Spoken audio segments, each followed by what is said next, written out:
संपला असता ना तर तू संपला असतास. सुजित, अरे तू जेलमध्ये गेला असतास, कळतंय का तुला? आणि जर तुला फाशी झाली असती तर शांत डोकं आणि मग विचार कर. त्यापेक्षा जर त्यांना आपण त्यांच्याच हाताने संपवलं तर. डोक्यावर पडला का तुम्ही सगळे? त्यांच्याच हातून त्यांना मारलं तर दुसरं काय झालं? इतके दिवस तेच करत होता ना माणूस. घेऊन आला होता त्या फडतूस देण्याला, पैसा खर्च, वेळ खर्च.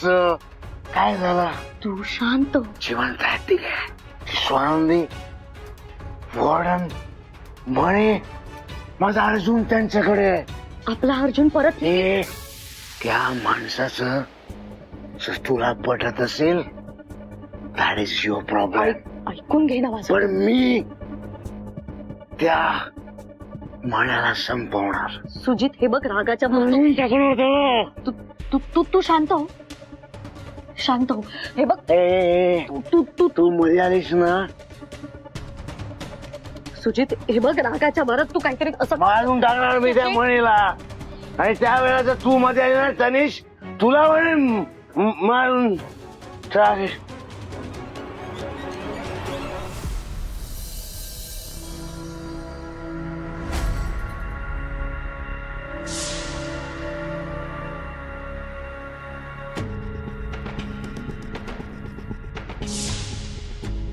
तो परपुरुष इथे या घरात राहत होता.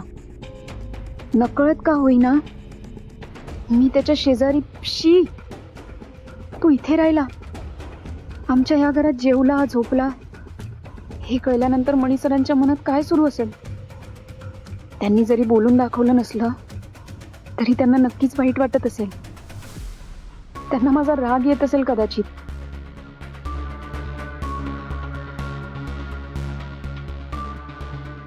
स्वानंदी,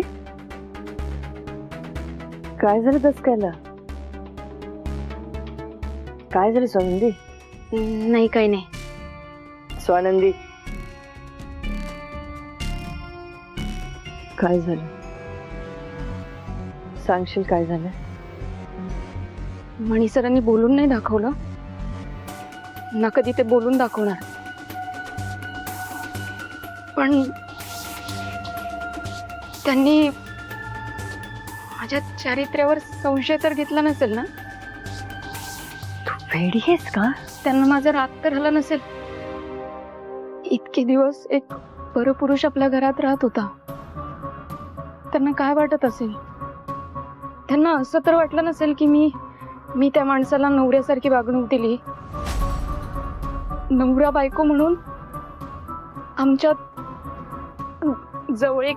स्वानंदी, असं काही विचार करू नको, असं काही होणार नाही. आणि असंच काही झालं ना तर मी मनीशी बोलेन. पण मणी सर मला समजून घेतील ना?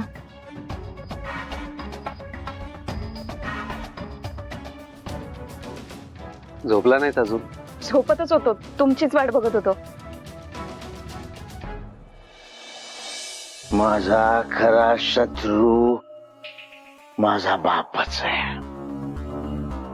आजपर्यंत प्रत्येक गोष्ट त्या मणीला दे झालाय. आज मी त्याला संपवणार. आज माझा अर्जुन, माझी प्रॉपर्टी सगळ्या बापामुळे त्या मणीकडे गेलाय. आज मी संपवणार.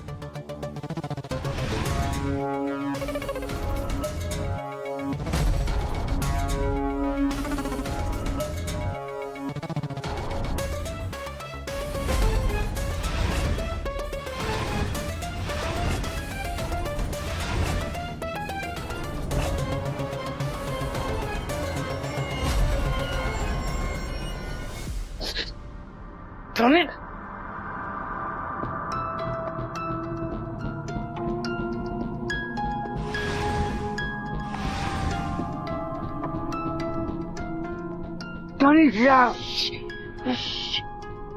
हळू बोल ना. काय करतोयस तू? काकांना मारायला निघाला होतास? वेडा झालायस का तू? हो, अरे हो, काय हो? मी गप्प बसा सुजित. ते मी आली ना म्हणून वाचलायस तू. तर काय करायला जाणार होता ना तुला कळत नाहीये. कळतंय मला.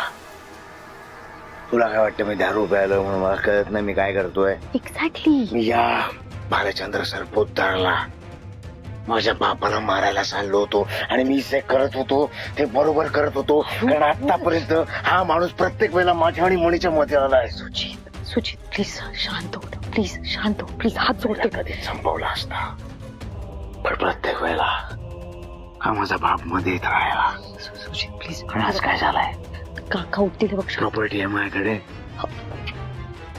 अर्जुन आहे माझा माझ्याकडे. आपला अर्जुन येईल ना आपल्या. नाहीये म्हणून मी याला मारायला चाललो होतो. तू जे करत होतास ना ते चुकीचं आहे. कळतंय तुला. आणि तू शुद्धीत नाहीये ना म्हणून तू हे सगळं करतोयस. आणि हे बघ स्वतःच्या बापाबद्दल ना एवढा द्वेष ठेवू नकोस. आणि हे बघ मी आहे ना. You trust me right. तुला काय वाटतं तर मणीच्या नावावर ही सगळी संपत्ती मी अशी सहजासहजी होते. काय करणार तू. हं? काय करणार. सुचित आपण जी गोष्ट हा माझा बाप खासदार भालचंद्र सरपोतदार नाही करू शकला. माझं ऐक ना. तू काय करणार. आपण काहीतरी करू. कोणी काहीच नाही करू शकत. अरे एकच मार्ग आहे. मी त्या मणीला संपवून टाकणार. नाही सुजित. सुजित प्लीज असं काही करायचं आणि नाही. तू जर मध्ये आलीस ना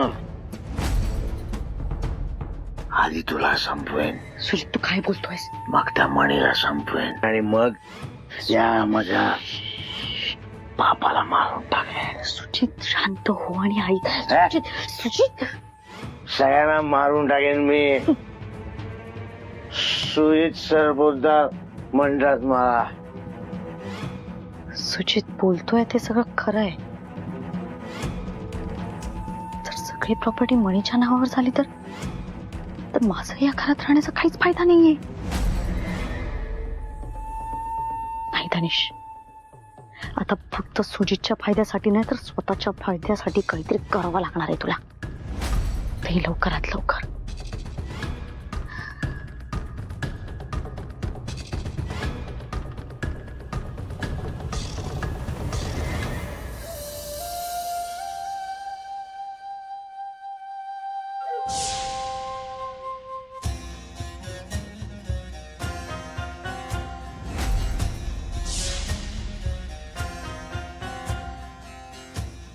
तो माणूस इथे याच बेडवर माझ्या शेजारी झोपायचा. हे मणी सरांना माहितीये. त्यांना काय वाटत असेल.